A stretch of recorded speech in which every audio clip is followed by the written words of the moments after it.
Hello बच्चों, क्या हाल चाल और सब बढ़िया। तो आज हम करने वाले हैं हिस्ट्री का second chapter from trade to territory. ठीक है बच्चों, तो आज हम इस वीडियो में समझेंगे setting up a new administration के बारे में हम अच्छे से समझेंगे। ठीक है बच्चों, पूरी वीडियो में बने रहिएगा, आपको बहुत अच्छी तरीके से समझ में आएगा। तो चलिए स्टार्ट करते हैं इसको। Warren Hasting, governor general from 1773 to 1785, was one of the many important figures who played a significant role in the expansion of company power. बच्चों इसमें का मतलब क्या है? सबसे पहले सेटिंग अपन न्यू एडमिनिस्ट्रेशन का मतलब क्या है? नए शासन की स्थापना, नए शासन की स्थापना। और यहाँ वॉरेन हेस्टिंग से लेके कंपनी पावर तक का मतलब क्या हुआ यहाँ पर जो हमने अभी रीड करा। तो Warren Hastings governor general from 1773 to 1785, मतलब बच्चों इसमें बोला गया है कि जो गवर्नर जनरल वॉरेन हेस्टिंग 1773 से 1785 उन बहुत सारे महत्वपूर्ण व्यक्तियों में से था। वहाँ पर जो व्यक्ति थे ना, उनमें से बहुत में से वो भी एक व्यक्ति था, बहुत ही इम्पोर्टेंट, ठीक है, बहुत ही महत्वपूर्ण व्यक्ति था। ठीक है, जिन्होंने कंपनी की ताकत फैलाने में अहम भूमिका अदा की थी। Significant role in expansion of companies power, company power को एक्सपेंशन मतलब फैलाने में उनकी भी बहुत ही बड़ी हाथ है वॉरेन हेस्टिंग की। By his time the company had acquired power not only in Bengal but also in Bombay and Madras। बच्चों यहाँ पर बोला गया है कि वॉरेन हेस्टिंग के समय आते आते कंपनी न केवल बंगाल बल्कि बम्बई और मद्रास में भी सत्ता हासिल कर चुकी थी। British territories were broadly divided into administrative units called presidencies.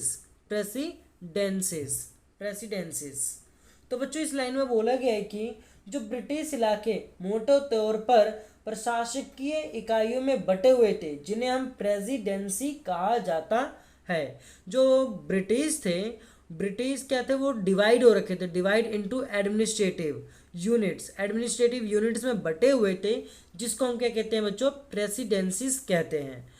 There were 3 presidencies, Bengal, Madras and Bombay.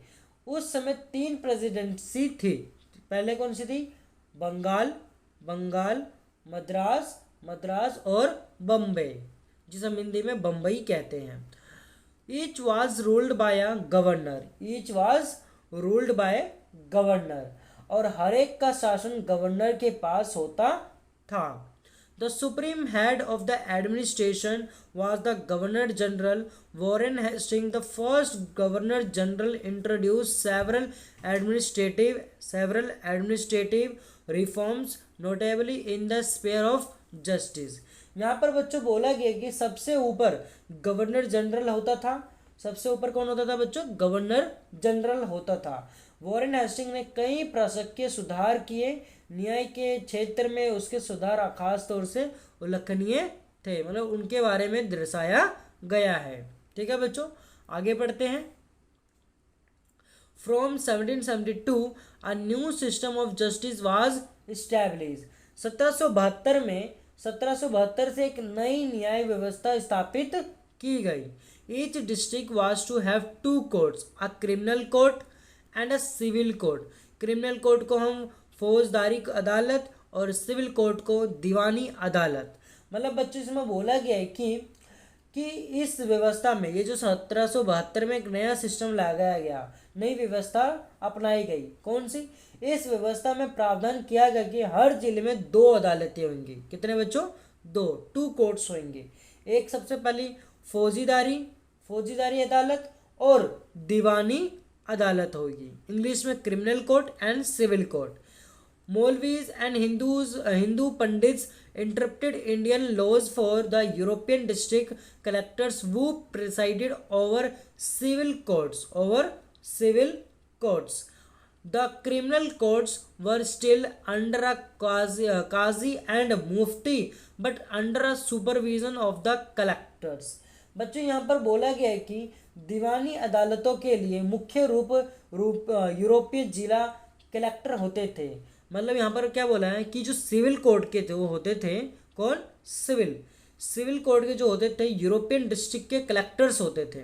ठीक है बच्चों, वहाँ पर कौन होते थे, सिविल डिस्ट्रिक्ट कलेक्टर्स होते थे, वो संभालते थे ये। ठीक है बच्चों, क्या करते थे ये, संभालते थे। आगे देखो, the criminal court we were still under a qazi and a mufti but under the supervision of the collector.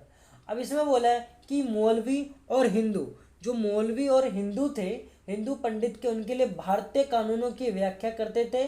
फौजीदारी अदालतें अभी भी काजी और मुफ्ती के हुई, मतलब काजी और मुफ्ती के ही अंतर्गत थी, लेकिन वे भी कलेक्टर की निगरानी में काम करते थे। किसके, कलेक्टर, मतलब किसके निगरानी में काम करते थे, कलेक्टर के, सुपरविजन ऑफ द कलेक्टर। ठीक है बच्चों, तो अब इसके मतलब भी समझ लेते हैं। यहाँ पर हमें दे रखा है वर्डों के मतलब भी। देखो सबसे पहला काजी, काजी मतलब क्या होता है बच्चों, आ जज, मतलब एक न्यायाधीश। मुफ्ती, a jurist of the Muslim community responsible for expounding the law that the Qazi would administer। मतलब बच्चों मुफ्ती का मतलब है मुस्लिम समुदाय का एक न्यायविद जो कानूनों की व्याख्या करता है। काजी इस व्याख्या के आधार पर फैसले सुनाता है। काजी मतलब जो न्यायाधीश, जो न्याय करता है। आगे इसमें भी लिखा है इम्पीचमेंट। इम्पीचमेंट का मतलब होता है बच्चों महाभियोग। A trial by the House of Lords in England for charges of misconduct brought against a person in the House of Commons।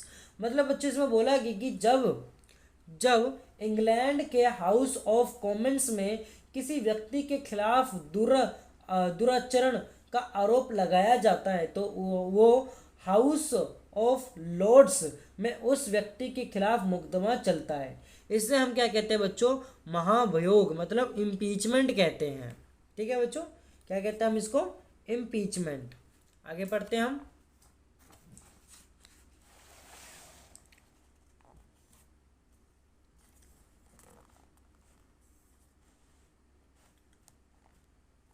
देखो बच्चों, a major problem was that the Brahman Pandit gave different interpretation of local laws based on different school of the धर्म शास्त्र। मतलब बच्चों यहाँ पर बोला गया है कि ये जो धर्म शास्त्र के बारे में बोला गया है, एक बड़ी समस्या थी। अ मेजर प्रॉब्लम, एक बड़ी समस्या थी कि ब्राह्मण जो पंडित थे, ब्राह्मण पंडित धर्म शास्त्र की अलग अलग शाखाओं के हिसाब से स्थानीय कानूनों की अलग अलग व्याख्या कर देते थे ये। ठीक है बच्चों, to bring about uniformity in 1775 11 pandit were asked to compile a digest of Hindus law. यहाँ पर बच्चों बोला गया है कि उन्होंने बोला इस भिन्नता को खत्म करके समरूप लाने के लिए 1775 में 11 पंडितों को भारतीय कानूनों का एक संकलन तैयार करने का काम सौंपा गया 11 पंडित को। ठीक है बच्चों, NB हलद translated this digest into English। By 1778 a code of Muslim laws was also compiled for the benefit of European judges under the Regulating Act of 1773 a new Supreme Court was established while a court of appeal, the Sadr Nizamat Adalat was also set up at Calcutta. बच्चों इसमें बोला गया है कि यहाँ पर बोला है कि एनबी हालेट ने इस संकलन का अंग्रेजी में अनुवाद किया था। अंग्रेजी में इसका क्या करा था बच्चों, अनुवाद, ट्रांसलेट करा था। ठीक है बच्चों, 1778 तक यूरोपीय न्यायाधीशों के लिए मुस्लिम कानूनों की भी एक संहिता तैयार कर ली गई थी और 1773 के रेगुलेटिंग एक्ट के तहत एक नए सर्वोच्च न्यायालय की स्थापना की गई। इसके अलावा कलकत्ता में अपीलीय